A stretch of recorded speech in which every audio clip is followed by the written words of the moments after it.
పైనుంచే వచ్చింది ఇది, పైనుంచే వచ్చింది ఇది. సమస్య మీరు ఎన్నేళ్ళ నుండి ఇక్కడ ఈ రోజు పనిచేస్తున్నారు.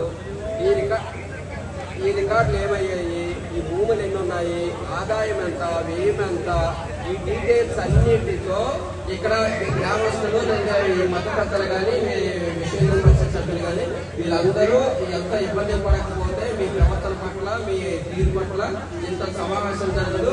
మా అనివర్తులతో మేము సతమతంతో కూడా ఈ టైంలో ఈ ఇష్యూ మీద తహసీల్దారు, పోలీస్ డిపార్ట్మెంట్, ఎండిఓ, నేను ఇక్కడ రావాల్సి వచ్చింది నువ్వు చేసిన నిర్వాహకానికి. మీ మీద ఖచ్చితంగా మీ ఎండోమెంట్ కమిషనర్ గారికి పెద్దవాళ్ళందరికీ రికమెండ్ చేసి తదుపరి గట్టి చర్యలు ఉంటాయి. ముందు నాతో రికార్డులతో సహా ఏం జరిగింది వాస్తవాలు, మళ్ళీ దేవుడికి 100% కూడా భూములు కానీ ఆదాయాలు కానీ అన్యాయం జరగకుండా జమాల ఖర్చులతో సహా ప్రతిదీ నాకు లెక్క చెప్పాలి. 5 సంవత్సరాలతో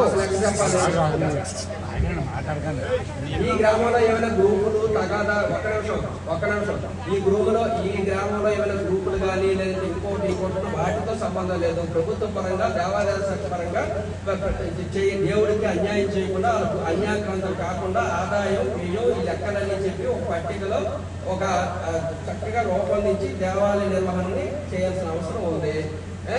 ఒక ఎక్కడా లేని విధంగా ఈ ఊర్లో ఈ స్థాయిలో ఇంత నిరసనగానే మతకర్తలు అక్కడ రావడం కానీ వివిధ ప్రాంతాల నుండి ఇది క్షమించాలని ఒక రకమైన ఇది కాదు. నాన్న కానీ లేదా మతానికి కానీ చాలా చెడ్డపేరు. మీరు కూడా హిందువులే అనుకుంటున్నాను. ఈ రకమైన కార్యక్రమాలు కాదు. ఏ రకమైన ఇది లేకపోతే ఈ స్థాయిలో రాదు. మీరు అన్ని మీరు ఏం చేయబోతున్నారు నాకు each and every report and detailed లెక్కలతో నాకు ఈరోజు నైట్ వస్తే నైట్ నా ఆఫీస్ వచ్చి సమర్పించమని ఇందాక చెప్పాను. అవన్నీ పట్టుకొని రండి. ఇక్కడ పెద్దలు వస్తారు, ఆ 5-10 మంది పెద్దలు వస్తారు, గ్రామస్తులు వాళ్ళ కమిటీలో కలుపుకొని వస్తారు. వచ్చిన తర్వాత వాళ్ళ ముందు మీకు ఏం జరిగిందో నాకు చెప్పండి. పూర్తిగా ఎన్విరాన్మెంట్ ఆఫీసర్తో మాట్లాడతాను, రికార్డు తెప్పించుకుంటాను. అవసరమైతే మీరు నిర్లక్ష్యంగా వ్యవహరించినట్టు ప్రభుత్వ పరంగా ఏ చర్యలు తీసుకున్నా ఆ చర్యలు తీసుకుంటాం.